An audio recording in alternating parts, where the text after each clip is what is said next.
Welcome to Protecting Your Child's Digital Footprint for Parents and Caregivers of Children with Disabilities. This series was funded by the Connecticut Office of Early Childhood through the Governor's Education Emergency Relief Fund.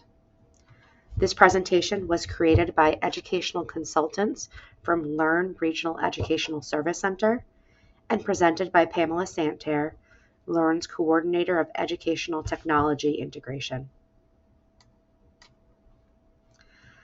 This video will discuss how new laws and disability activism has informed how we should discuss people with disabilities, discuss sharenting and how it relates to protecting our child's digital footprint, invite you to think through the issues of sharenting in regards to children with disabilities, and provide tips for parents and caregivers on how you can become advocates and allies for children with disabilities through your social media posts. Before we get started, I'd like to refer you to this quote by Mark Twain. The difference between the right word and the almost right word is the difference between lightning and the lightning bug. Historically, people with disabilities have been regarded as individuals to be pitied, feared, or ignored, and have been disrespected and devalued members of society. They have been portrayed as helpless victims, heroic individuals overcoming tragedy, or charity cases who must depend on others for their well-being and care. Media coverage has frequently focused on heartwarming features and inspirational stories that reinforce stereotypes and patronized and underestimated individuals' capabilities. Much has changed lately. New laws, disability activism, and expanded coverage of disability issues have altered public awareness and knowledge, eliminating the worst stereotypes and misrepresentations. Still, old attitudes, experiences, and stereotypes die hard. People with disabilities continue to seek accurate portrayals that present a respectful, positive view of individuals as active participants of society. Additionally, people with disabilities are focusing attention on tough issues that affect quality of life, such as accessible transportation, housing, affordable health care, employment opportunities, and discrimination. While there are many social barriers to full community inclusion for people with disabilities, one of the greatest challenges is language. It is common in Western society to either refer to a person with a disability as a disabled person or to use all-inclusive categories such as the disabled or the handicapped. A person might also be described by their medical diagnosis, for example, an epileptic. Not only can this language reflect a negative view of persons with disabilities, it can have a direct impact on how persons with disabilities perceive themselves and their worth in society. The term handicap, for example, implies that someone is at a disadvantage. According to the Texas Council for Developmental Disabilities, it is important to use inclusive and respectful language that values people with disabilities. They first recommend to use people-first language, which tells what the person has, not what the person is. For example, saying a child with autism instead of the autistic. Another recommendation is to use the term handicap to refer to a barrier created by people or the environment, and use the term disability to indicate a functional limitation that interferes with a person's mental, physical, or sensory abilities, such as walking, talking, hearing, and learning. For example, people with disabilities who use wheelchairs are handicapped by stairs. They also suggest to not use the term special to mean segregated, such as separate schools or buses for people with disabilities, or to suggest that a disability itself makes someone special. And finally, they recommend to avoid cute euphemisms such as physically challenged, inconvenienced, and differently abled. Some groups with disabilities have been vocal about choosing terms to describe themselves that are not person-first terminology. For example, the community of deaf people prefers to use deaf with a capital D to denote deaf culture and deaf community, not the hearing loss, especially because they share a common language, which is American Sign Language, and culture. People with disabilities who reject person-first terminology may see it as devaluing an important part of their identity and falsely suggesting that there is, somewhere in them, a person distinct from their condition. Rather than viewing their condition, such as deafness, blindness, and autism, as a disability, they may view it as a trait. Some people prefer identity language to person-first language as a way to signal their disability pride. For example, a person who values her autism as inseparable and an important part of who she is might proudly say, "I am autistic," in the same way that she describes herself as an American. Similarly, many regard a blind man as a neutral descriptor, which is such as the same as a tall man. But still, the guiding principle remains: give people with disabilities the dignity that all people want. By using person-first language, you will maintain objectivity and convey respect. While person-first language should be used everywhere, posting on social media has its own set of considerations. We all know that social media has become about a lot more than entertainment. For many of us, it's a source of information, advice, and support, where we connect with communities with a shared identity, common interests, and collective learning.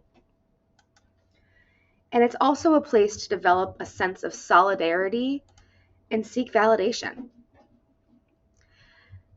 This has given rise to a terminology called sharenting, which was coined to describe the online practices of parents who broadcast details and images of their children's lives online, usually on social media. Sharenting involves a delicate balance between our right to share our own stories and seek support within our chosen online communities, and the desire of family members and friends to be updated on our children's lives, and the possible conflicts between our and our children's views on privacy, as well as our responsibility to manage our children's digital footprint and personal data. For parents, families, or caregivers of a child with disabilities, sharenting becomes even more complicated. In addition to the considerations that we talked about before, there is also the consideration of deciding if, when, where, and how much to share of a child's diagnosis and the details. So as an example, imagine a child who has behavior problems, learning disabilities, or a chronic illness.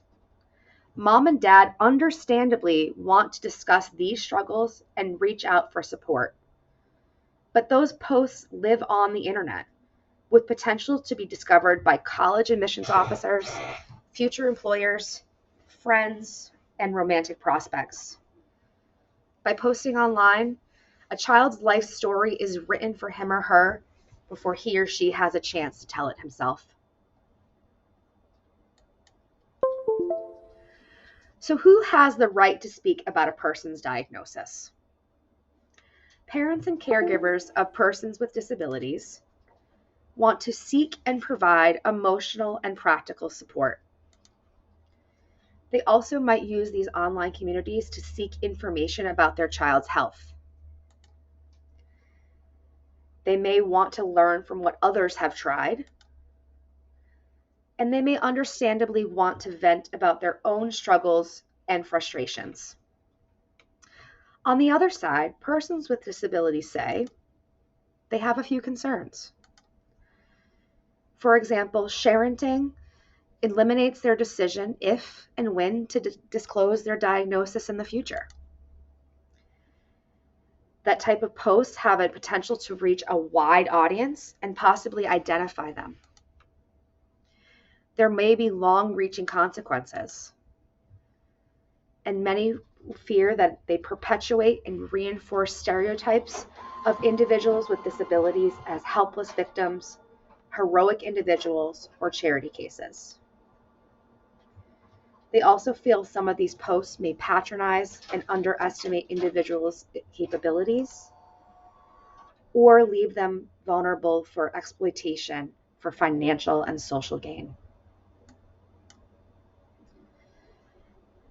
There are a few consequences of sharing a diagnosis on social media. While the privacy of your medical information is protected under HIPAA, the Act only binds organizations like healthcare providers, not social media groups like Facebook. So it's really important to make sure that you're reviewing the terms and conditions to stay informed on how your information might be used. As a result of this, that diagnosis could be discovered by college admissions officers. Future employers may use this information to discriminate against the former child or to deny employment. It could be used by insurers to deny coverage or charge them more money. It may open them up to discrimination, bullying, or harassment by classmates, friends, or future romantic partners. They could have medical identity theft, and this could also be shared with other technology companies. As we said before, social media companies are not bound to HIPAA. So what does the Texas Council for Developmental Disabilities recommend for families to become an advocate ally? First, they recommend that you use people-first language when you're posting online. Again, that means telling what the person has, not what the person is. Next, before posting, ask yourself, is the child's disability relevant and does it need to be mentioned?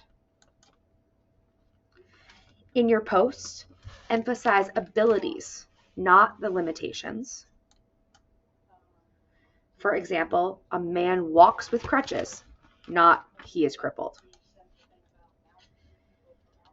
Try to avoid negative words that imply tragedy. For example, some words to avoid are afflicted with, suffers, victim, prisoner, unfortunate. Ensure that your posts are accurate portrayals that present a respectful, positive view of individuals as active participants of society who are in regular social, work, and home environments. They ask that parents act as advocate allies to advocate alongside instead of on behalf of disabled people. And that all posts promote understanding, respect, dignity, and positive outlooks. Some specific tips for parents and caregivers. When considering posting about your child's diagnosis, consider writing anonymously or using a pseudonym. for either yourself or your children. Avoid identifying the child by name. If you're sharing photos of them in relation to their diagnosis, they suggest taking photos from behind and never showing the child's face. Consider how your child would feel reading the post in 10 years. Avoid sharing details, especially photos and videos, about your child's difficult moments. If you feel the need to offer tips or stories to other parents in private, they suggest doing so through direct messages, or better yet, in voice and a phone call or in person. And when your child is old enough, engage them in conversations about what your child thinks and feels about their own privacy. And help them construct their own posts that allow them to speak for themselves.